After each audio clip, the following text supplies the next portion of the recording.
Before the TILA-RESPA integrated disclosure rule was enacted, consumers searching for the best possible mortgage deal equated the process to the Wild Wild West, a complete free-for-all. You see, prior to TRID, loan originators had very little oversight as far as what they disclosed to customers. So not only was there no universal cost disclosure, every company had its own form of the good faith estimate. So a customer contacting 3 different lenders for 3 different quotes on the same mortgage would get 3 different disclosures, and it was very difficult for them to follow and compare apples to apples. Furthermore, without any type of oversight on what was disclosed, loan originators would frequently intentionally undercut their competitors to get the customer to do the deal with them. And then prior to, or sometimes even on the day of the settlement, when the customer was informed how much money they would have to bring to the settlement table, often that amount was much higher than what they were originally told. And when that loan originator was questioned, their response was, well, what I gave you was just an estimate. The TILA-RESPA integrated disclosure rule put an end to all of that nonsense and established an even playing field so that the consumer could thoroughly understand exactly with what they were being presented by the various loan originators they were considering to do their mortgage. Through this video, I am going to present an overview regarding what the SAFE exam test candidate needs to know pertaining to the TILA-RESPA integrated disclosure rule. So because I'm reluctant to make this video for the duration of a full-length movie, this is only going to be an overview. But at the end, I will give you resources where you'll be able to get the details of what I just summarized. The TILA-RESPA integrated disclosure rule consolidated the good faith estimate and the initial truth in lending statement into one universal loan estimate, as well as combining the HUD settlement statement and the final truth in lending statement into one universal closing disclosure. Additionally, it regulated the disclosure of fees by establishing certain accuracy thresholds by which loan originators had to abide when disclosing fees, even though they were an estimate. It was implemented via TILA Reg Z and RESPA Reg X, and it was effective for all covered applications received on and after October 3rd, 2015. It applies to most closed-end consumer credit transactions secured by real property or a co-op unit, regardless of whether state law classifies it as real property, and credit extended to certain trusts for tax or estate planning purposes. TRID does not apply to home equity lines of credit or HELOCs, reverse mortgages, mortgages secured by a mobile home or by a dwelling other than a cooperative unit that is not attached to real property, loans made by persons or entities not considered to be a creditor under Reg Z, and certain no-interest second mortgage loans used for down payment assistance, property rehabilitation, energy efficiency, or foreclosure avoidance. And interestingly, since home equity lines of credit and reverse mortgages are not subject to TRID, when an originator originates one or both of those loans, the other documents, the previous documents, the good faith estimate, the initial TIL, the HUD settlement, and the final TIL are still used. There are 10 conceptual definitions with which you need to be familiar when studying TRID. In the interest of time, I can't go into a great deal of detail on all of them. I will give you an overview on a few of them. However, at the end of this video, I will share with you a resource where you can find all the specific definitions. Application. When you take an application from an applicant by completing Fannie Mae Form 1003, also known as Freddie Mac Form 65, the Uniform Residential Loan Application, or URLA, in its 6 forms. But it's also important to know the 6 pieces of information that constitutes an actual application. I'll go over that shortly. Business day. You need to know the difference between precise and general business days, especially when it comes to TRID. When studying the closing disclosure, you do not have to memorize what appears in each specific section, but you should have a thorough understanding of everything that appears on it.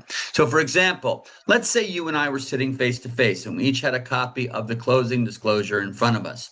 I should be able to point to anything on that document and ask you, what's this? And you should be able to accurately answer it. Consummation means the point when the borrower becomes obligated to the debt. Good faith estimate, the document used to give cost estimates prior to TRID. Fee categories. All fees fall into one of three fee categories: the actual, the 110%, or the zero tolerance. You should know the difference and what falls into what. HUD settlement statement, talked a little bit about that before. The final accounting of the loan prior to TRID. Loan estimate, the same thing that I discussed with closing disclosure applies with loan estimate. Know what every single thing is on that document, but you don't have to memorize the sections. Truth in lending statement, that was a document that went out in the beginning and at the end of the loan application. First one was an initial one, second one was a final one. All of that was combined into the loan estimate and the closing disclosure. Valid change of circumstance, there are 5 valid changes of circumstance which affect the fee categories and the amounts disclosed. Talk a little bit more about those in a little while. There are 3 disclosures associated with TRID, the loan estimate and the closing disclosure. Of course, you're familiar with those. But there's also a cost estimate. You need to know what this is about, because if the applicant is not formally applying, but they want an estimate of costs, you can, instead of a loan estimate, issue a cost estimate. But there's certain requirements that go along with that with which you need to be familiar. When it comes to document retention requirements, you absolutely need to know how long TRID requires the loan estimate, the closing disclosure, and the escrow closing notice to be retained by the originating lender. Escrow closing notice, of course, if the loan being originated has an escrow account. And now for some general miscellaneous information that you need to know.